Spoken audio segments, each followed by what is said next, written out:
Hello, everyone.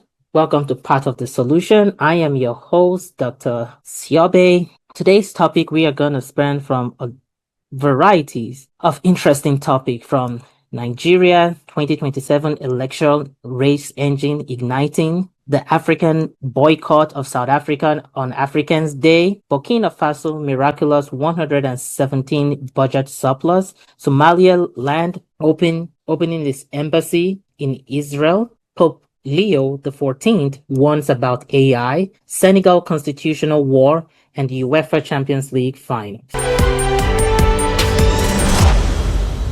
So as the 2027 election campaign starts in Nigeria, it behooves me to make a clear statement that Africa, or a nation, or Nigeria, a nation that doesn't know where it's coming from, cannot know where it's going. Africa political storms or wounds are not new. They are old wounds that have always been reopened by leaders who forgot the lessons of the Iroko tree deep roots during the Harmattan season, to understand that that is what keeps the tree young and luscious all season. So as the political machine ignites, the ordinary man pays the price in Nigeria. Now remember, we've covered in past episode that Nigeria is facing a huge inflational problem. I would say inflation generally is an issue everywhere around the world right now, but Nigeria faces a unique inflation problem of 34. So a brief background of the political history. In Nigeria, between 1960 and 1979, Nigeria gained its independence and fought a civil war. The Biafra Civil War was between 1967 to 1970, costing up to between 1 to 3 million lives in the battle, and the oil boom began post-war, creating a boom in the economy, and the Nigerian people saw an economic growth during that period. Then, between 1979 and 1999, there was the military rule, or it was dominated mostly by the military rule. And during that period, during General Babangida's time, there was a structural adjustment program, SAP, imposed by the World Bank and the International Monetary Fund. In 1986, the Naira was devalued, subsidies were slashed in the economy, and this pattern of economic policies resulted in hunger and a heavy burden on the ordinary Nigerian person. Now hold on to that thought, because this policy, the SAP policy from the IMF and the World Bank, plays a critical role. After the military regime in Nigeria, the country returned back to democracy in 1999. The Fourth Republic was born, fourth time's the charm, and it's been running since 1999. Obasanjo became the president, Yaradua was the next, and then Goodluck Jonathan took over. And during that period, Nigeria economy faced a windfall of mismanaged oil revenue. Despite relief being secured in 2005, there was still lots of structural issues that persisted in the country. In 2015, Goodluck Jonathan lost the election, and it was marked to Buhari, and it was marked as the first peaceful transfer of power in the nation, and everybody was happy about it. And there was a peaceful transfer of power after Buhari to Bola Tinubu. Between 2015 and 2023, that marked the Buhari's era of democratic president. Now, Buhari was once a military president, and him running now made him his second time as a democratic president. Same thing with Olusegun Obasanjo. He was once the military head of state and a democratic president of the country. And Buhari's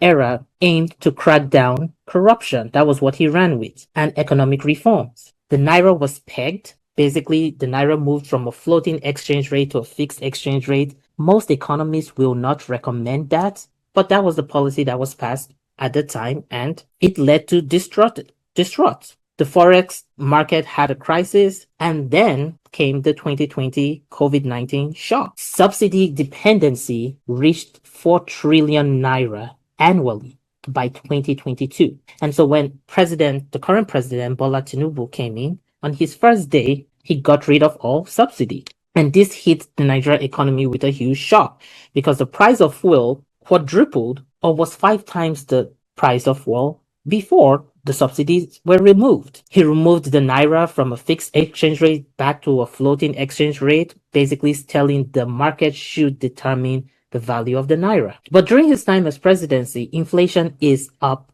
to 34%. This is ridiculous. And the country has been facing a major economic stagflation. And what that means is the GDP keeps growing technically, but the purchasing power parity and GDP per capita of the people within the nation are suffering. It is becoming a huge issue. And this persisting issue keeps going on. So what are the numbers behind President Bola Tinubu after accepting to be the flag bearer of his political party? His main message was consolidate aggressive economic reform, more economic reform. And his economics reforms reminds me of the IBB SAP reform. Since 2023, there have been a huge removal of fuel subsidy during the Bola Tinubu era, which has caused the price of petrol to move from approximately 198 naira per liter, 200 naira per liter, to over 1,000 naira per liter. And during the crisis at the Straits of Hormuz, this number is hitting 2,000 naira per liter. The naira has hit a record loss of 70% of its purchase parity. What that means is, if you were a big saver, if you were someone that saved your money in the bank, or if you were if you're someone that receives pension, the value of your money just went down. Electricity tariff, the price of electricity is hiked about 300% right now. And food inflation is 40%, according to the Nigeria Bureau of Statistics. So President Bola Tinubu won the presidential nomination in his party by 11 million voters, but his economy currently is facing a 34% inflation rate. And approximately, according to the World Bank, around in the year 2024, 133 million Nigerians live in poverty. To put that in perspective, the total population of Nigeria is about 244 million people. That is a lot. That is over 50%. And price of gas is between 1,580 to 2,200. So in terms of Nigerian inflation history, Nigeria has only seen an upward in inflation. From 2019 all the way to 2026, it has only gone upward. And there have been different strategies that different administration has thought would be the best way to reduce this pressure on the ordinary Joe. So a good comparison is the IB SAP program that was imposed in 1986 by the World Bank and the International Monetary Fund to help during the 1980s oil crash, to help reform the Nigerian economy. And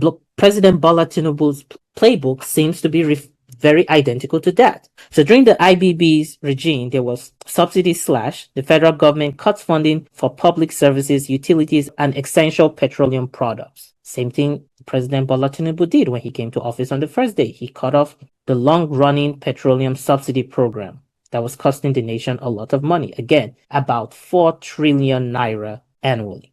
During the IBB's administration, there was the naira devaluing. A lot of people were hit by this devaluation because the cost of dollars, the cost of doing business outside the country became expensive, and those people that had savings saw their savings slashed for no fault of their own. During the Bola Tinubu's first term, he moved the currency from a fixed exchange rate to a floating exchange rate, letting the law of demand and supply function. But this also caused the devaluation of the Nigerian naira. General poverty rose and inflation rose after these two policies, both in the IBB's administration and in President Bola Tinubu's administration, which is striking as similar outcomes with similar policy. And so what does this mean for the ordinary man? Because governance is a project. Nigeria keeps skipping the planning phase, then wonders why execution always fails or is in most cases non-existent. So administration after administration shows up and they have a plan. Whenever you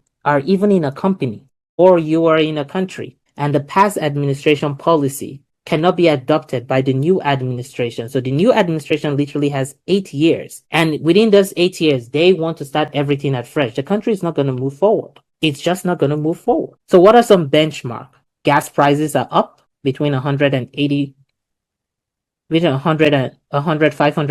to 200 to 2,200. Oh, that's a tongue twist. The naira has lost its valuation by 70% in purchasing power parity as since June of 2023. Food inflation is up by 40%. For those in Band A have seen a 300% hike in their rate of electricity. And this is causing a lot of businesses to die out in the economy because they can't just meet the prices of the the cost of this. And most importantly, the election cycle begins 18 months early. So 18 months before the day to vote, election campaigning has started.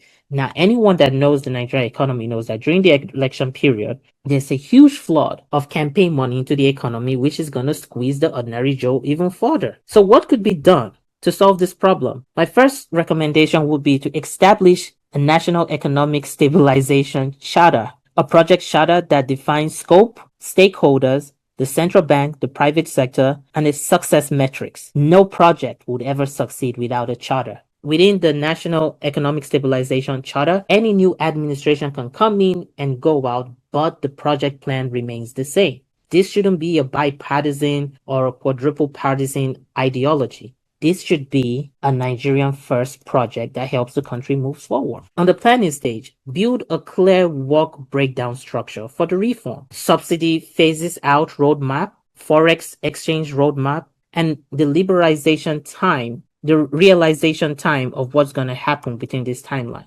And tapering policies for negative externalities that result in all of this plan. Using a responsible, accountable, consulted, informed metrics with clear accountability structure. On the execution plan, deploy a conditional cash transfer using the national identification number or biometrics verification. And what that means is if you're going to get a certain amount of money for a project, they should be metrics and they should be conditioned and it should be accountable and it should be on a public website. So the locals will be the peer-to-peer policy reviewers and they can drop comments to say, hey, this particular person, it shows the person received this fund and it's been a month or two, but nothing has gone on in the construction of the road. Fund via the Federation Account Location Committee, recollation, and the 4 trillion naira subsidy saving from the removal of the oil and gas subsidy needs to be accounted for where that money went to. In terms of monitoring, there should be clear KPI, key performance indicators, a dashboard, again, a public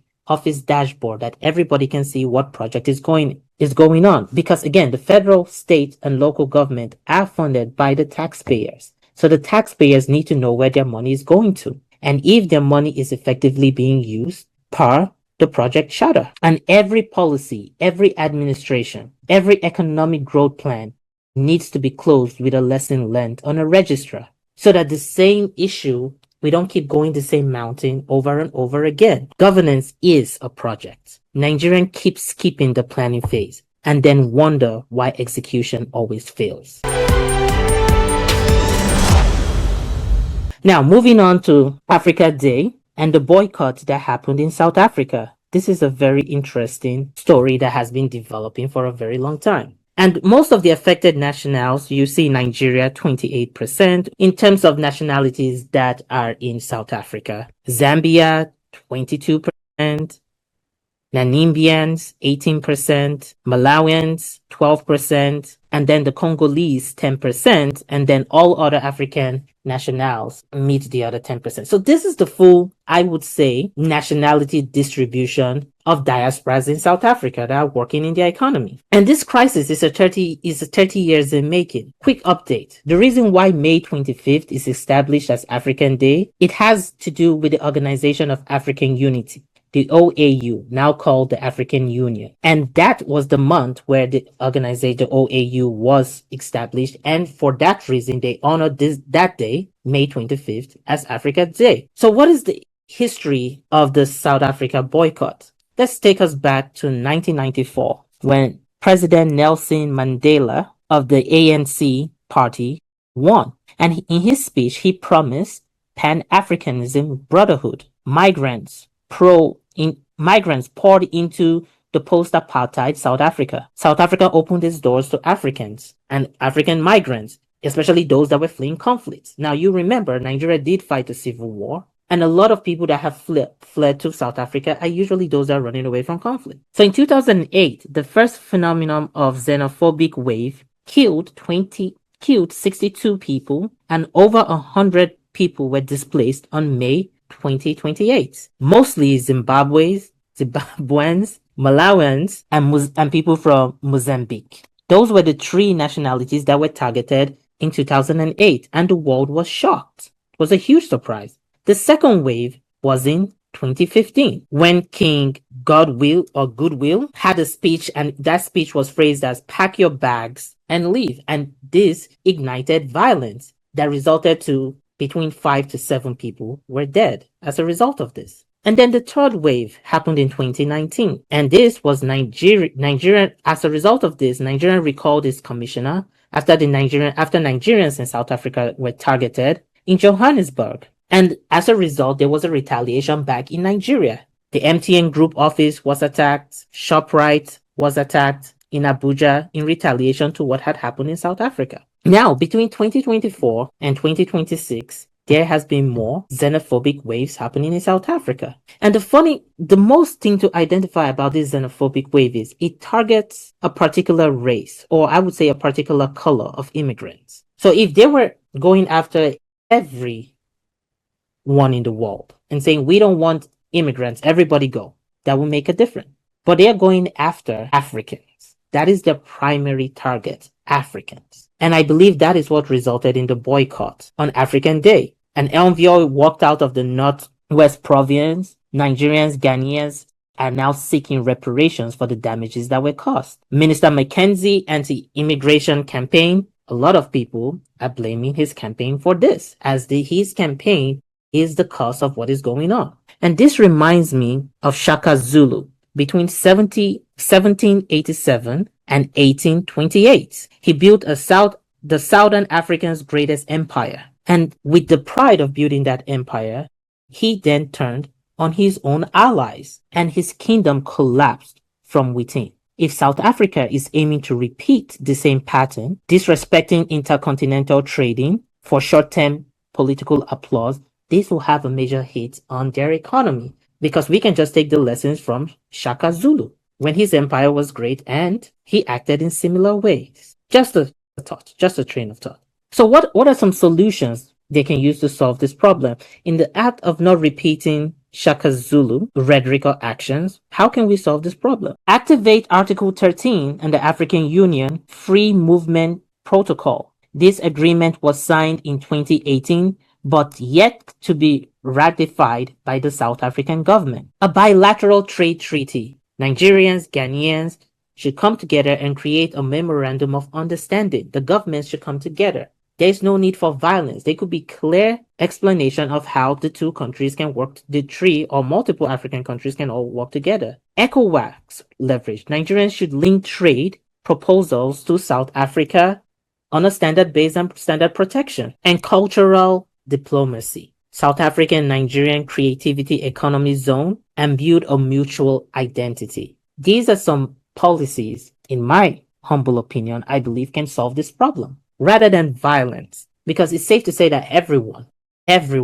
is tired of this violence and the killing. It needs to stop everywhere around the world. It needs to stop because the South African economic miracle was partly built on immigrants' labor, and that's the truth. You do not kick with one hand that feeds you and expect the other hand to feed you tomorrow. Pan-Africanism is not a slogan. It is a survival strategy. They have the EU, they have the US MCA's agreement, they have the Asian groups, and they have the Latin America. This is something to think about. Moving on to more happy news. Burkina Faso's miracle.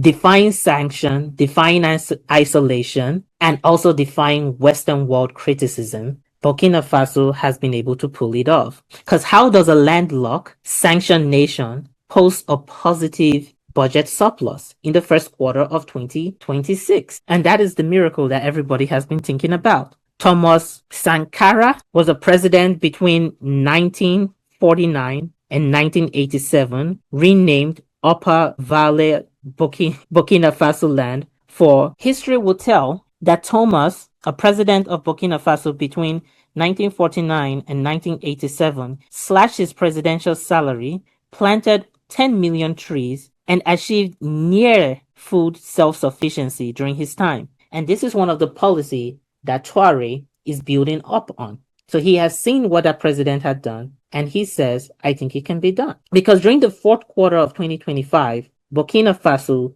had a deficit negative of 28%, and now they're seeing a surplus of 66.3%. And he accounts these to the 2026 junta formula. A treasury single account, TSA, eliminates leakage in public spending, mandatory gold reserve retention, prevents royal flights to foreign companies, internal expenditure audits, and de-dollarization trade within the allies of the Sahel states. These are the policies that can be attributed to the Burkina Faso wonder. Burkina Faso did what exactly Nnamdi Azikiwe, the Nigerian first president, preached in 1963. Africans' wealth belongs to Africa. Except Burkina Faso actually implemented it. Nigeria extracts 1.3 million barrels of crude every day, but yet borrows to pay salary of federal and state workers. This is a major setback,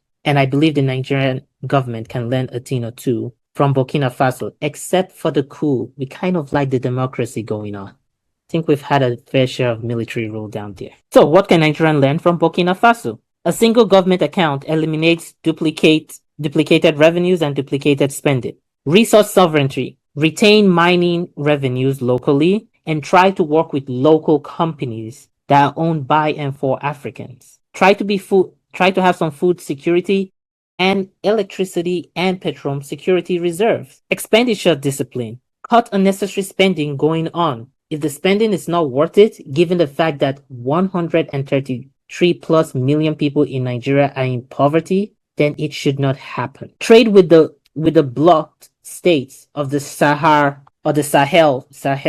countries. ECOWAS needs to open trade agreements with those countries. There is no reason for ECOWAS to cut them off. Because I believe yesterday, the Sahel is beginning to talk and negotiate with Benin as a country. And that country was highly affected because of the ECOWAS sanction. I believe it's safe to say that using sanction as a political weapon to make the local citizens suffer and die of hunger, that is unethical on so many levels. Because these local people and the children that are getting hungry because of they have no access to the seaport did nothing to defend it. It only brings enmity within the continent of Africa, and this needs to stop. Then we move on to a de facto state, Somaliland. Africa's unrecognized state makes history and enemies simultaneously by opening their embassy in Jerusalem. This is a huge political gamble. And there are multiple de facto states. There are two within the region of Somalia.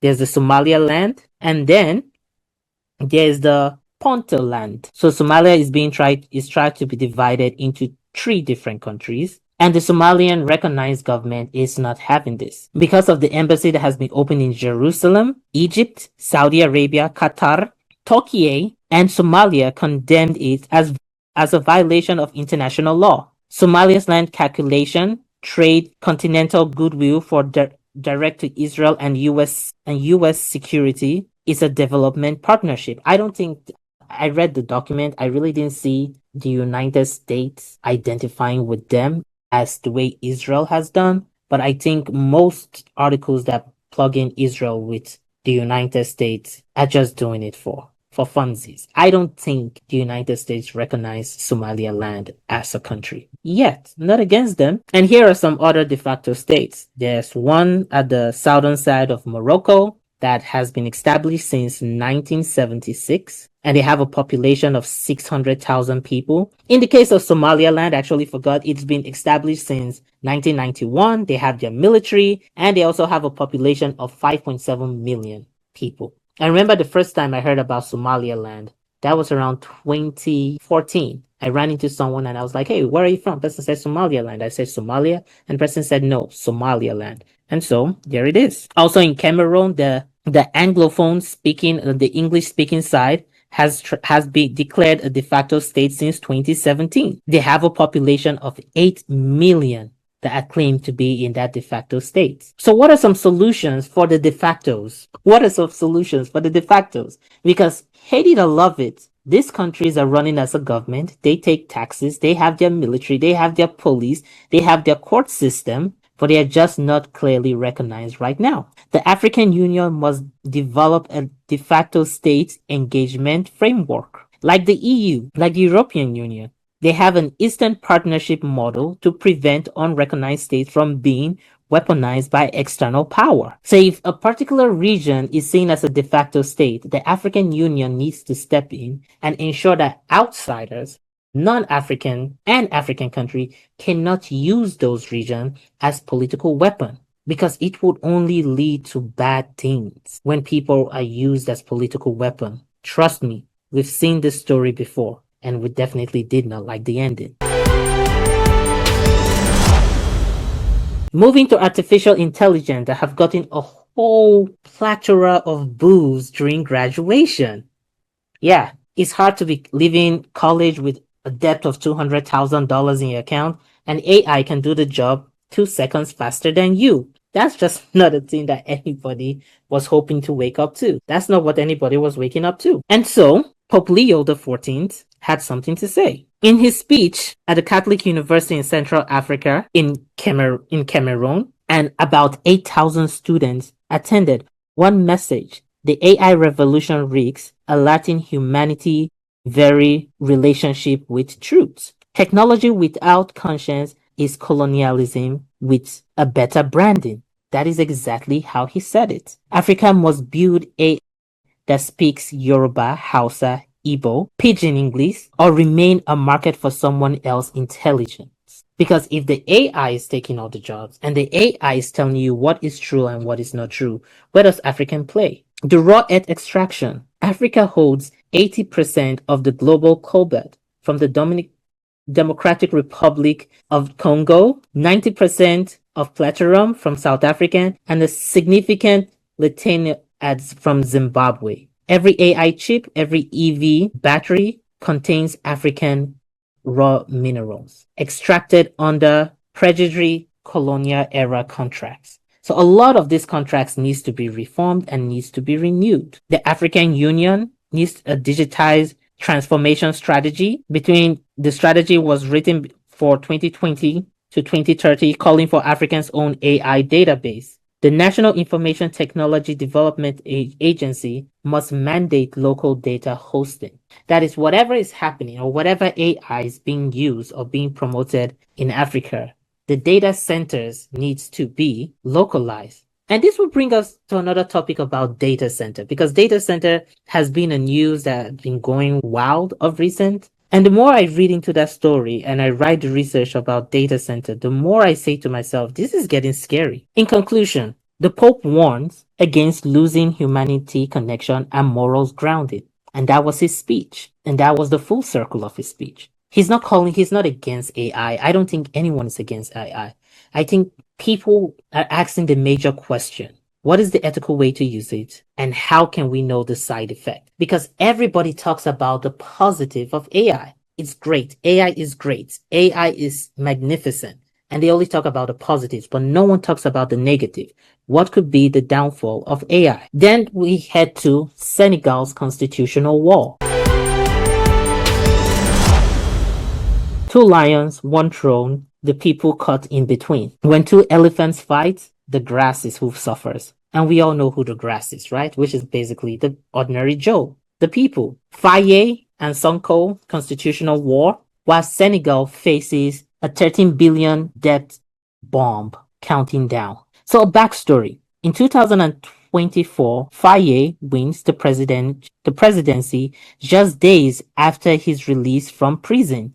The youngest African president at 44. Pretty young. Pretty young. By September 2024, the Faye Sankara government inherited a 13 billion debt discovery hidden in some transaction with the International Monetary Fund. By December of 2025, policy tension erupts. Sonko is pushed out of Faye's government, and by May, he is elected as the Speaker of the House. No, I got that wrong. He was sacked May 2026, and then the parliament immediately votes him in as the speaker, giving him the power to block the budget, legislation, and key appointment constitutional crisis, hence the constitutional crisis. So Faye kicks him out, and the parliament puts him as the speaker, and the speaker has the power to veto a lot of things that goes on. So in part of the solution, how can we solve this constitutional? If I may put in my 2 cents, I know I'm not a Senegalese. I would say the mitigation process is in alignment. Because at the end of the day, the people are the ones that are going to suffer for lack of implementation or even having a policy to move forward in the country. These were two people that all of Africa celebrated and everybody sang their praises of change. And 2 years plus into the game, it's a fight. So what are some mitigation questions? ECOWAS could step in to help in an arbitration or an understanding of the constitution to help the country move forward. Constitutional court ruling on parliamentary override limits, and establish a national economic emergency committee of bipartisan board to help the nation move forward. Because at the end of the day, the aim is to grow the nation. Because as you can see in the graph, the GDP growth of Senegal is so down on a percentage base in comparison to the debt. The green line is the GDP, while the debt is up there. So the nation is facing a huge problem. Two lions are fighting over the same issue. Both go hungry together at night. The Senegalese people need governance, not gladiators. Yes, the two people can fight. Yes, the two of them have shown tenacity, grit, and strength. Yes, the both parties, they have the wisdom and knowledge. But here's the deal. They need to come to the table and they need to help the average Senegal person down the street. Because a failure to do that would only cause problems down the road. Because while Faye and Sonko fight, Senegal sits on a $13 billion public debt. 88% of their gross domestic product is in trouble. Critical budget approval, fuel subsidies decision, and the IMF program milestone are now trapped in a political gridlock. No one likes a political gridlock. I hate that word. This mirrors the Nigerian 2010 constitutional crisis. When President Yaradua fell ill, the governance was paralyzed for a huge while until the National Assembly invoked the doctrine of necessity to transfer power to President Jonathan Goodluck. Senegal's parliament must find its doctrine before its economy finds the cliff. I'll leave it as that. And finally, we have the battle of the capitals. Not London versus Paris. Arsenal versus PSG. Now, we all know where my loyalty lies. Good luck to Arsenal, but I'm also a fan of PSG. So it's a bittersweet competition, living back the dream of the semifinals of last season. And in our other video, I forgot to talk about the second World Cup song with Burna Boy. I only spoke about Rema, but Burna Boy sang another World Cup song with Shakira.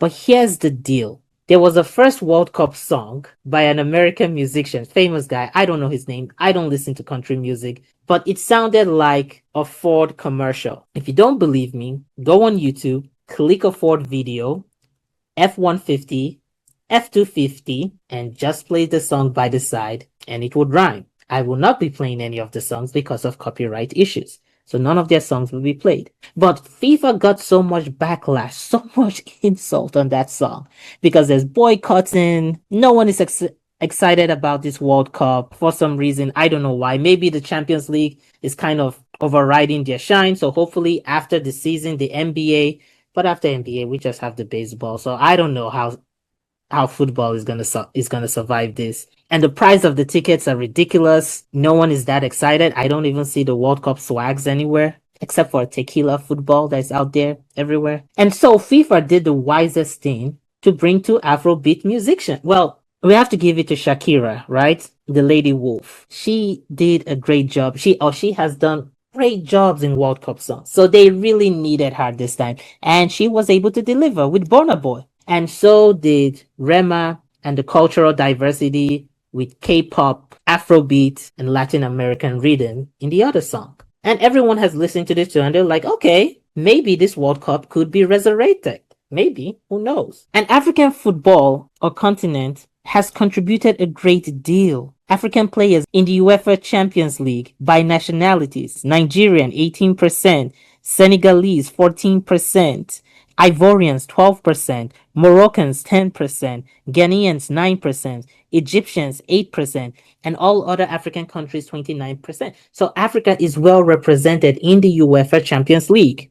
in the 2025, 2026 players, African nationality. This contribution built the largest talent base of diaspora playing in any sport outside the country or outside the continent. In terms of viewership, Nigerians, Senegal, and Ivorians command a huge audience of 100 million views per UEFA Championship matches that are being played. I thought the Premier League, I don't want to see the data on the Premier League at this point. But yet, and there's a but, the African League suffers. The African continental football pride suffers. Because yes, we watch the Champions League and it's a nice league, but we also have our African Champions League. And is there something, are there policies, are there partnership that the Confederation of African Football can work out with UEFA in terms of players transfer in the 2025 and 2026 exceeded $2.5 billion in total. The African Confederational Cup prize money is $20 million versus the UEFA Champions League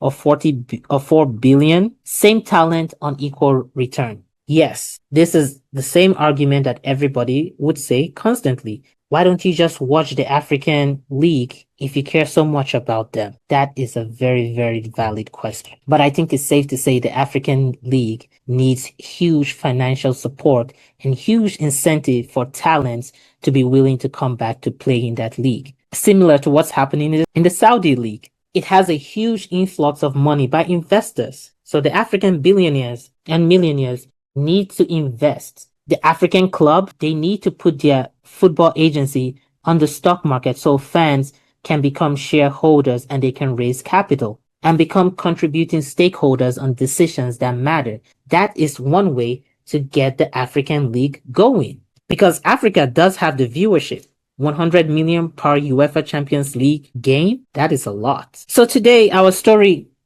spanned from the 1963 OAU founding, Morocco's Green March in 1975 that created the de facto state that right now, still there, Burkina Faso cutting of budget by the president, not Ware, Sankara, the 1986 Nigerian SAP and IMF policy, that is being repeated in 99.9 similarity index to the Tinubu's era's regime. Somaliland as a de facto state and independence in 1991. South Africa post-apartheid in 1994. South Africa first wave of xenophobia in 2008. 2019 Nigerian-South Africa crisis. The Tinubu's reform of 2023. Faye's election of 2024. Tinubu's nomination of March 2026, Africa's Day boycott of South Africa on May 25th, 2026, and Burkina Faso's surplus. We end with a good note.